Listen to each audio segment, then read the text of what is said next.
An Edmond officer's life or death struggle caught on camera during what started out as a routine traffic stop. Disturbing body cam video shows the moments a suspect ambushes Officer Caleb Hodam, armed with pepper spray and a knife. Shoot me, man. I got nothing to live for. 22, I'm supposed to be in prison today. But I ain't doing that. There we go.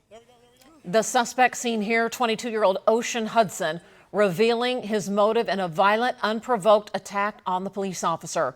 Investigators say that suspect ambushed the police officer while the police officer was issuing a warning to a driver right near Broadway and 15th Street in Edmond. This was last month.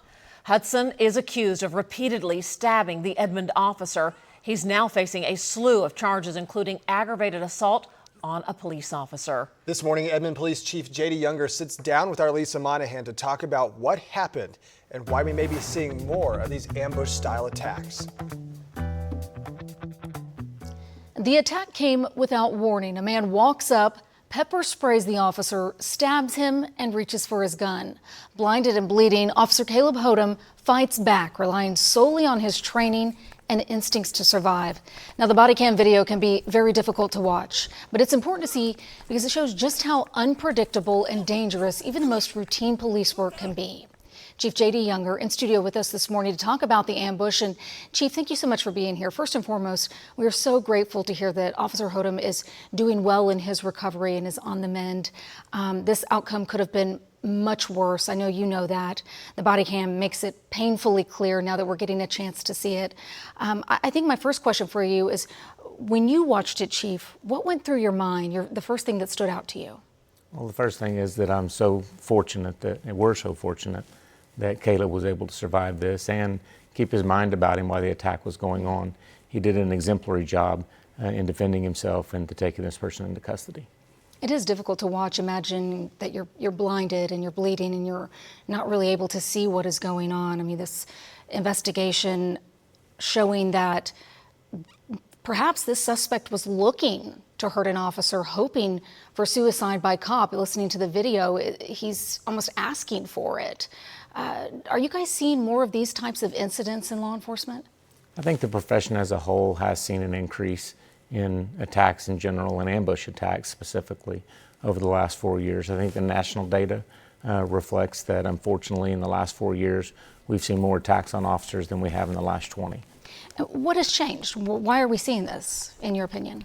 Well, I hate to speculate, but obviously there's been a higher awareness of law enforcement and policing in general in the country over the last 5 years. And so one could assess that the critique or rhetoric around the profession is contributing to it. You know, nationally, ambush-style attacks are on the rise, and they have been in the past several years.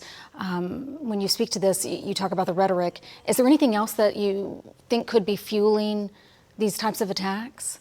Well, I don't know that it's specific to policing. Just look at society in general over the last 4 years of the rise in violence.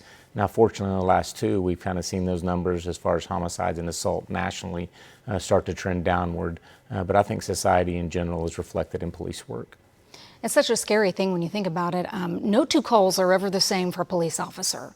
So as a chief, how do you train your officers for the unexpected? Yeah, first, we attract people that are committed to this profession and committed to serving.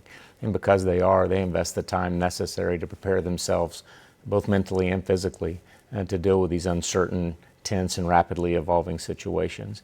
And so we were fortunate that Caleb is one of those that commits time to being physically ready, to being mentally ready. So as the body camera shows that he didn't shirk from the responsibility to defend himself and the community when the situation presented itself. We are so glad he was armed with the right training for that day. Thank you so much for being with us and providing us the insight. I know we'll be continuing this conversation as the investigation develops. Thank you. Thank you, Chief.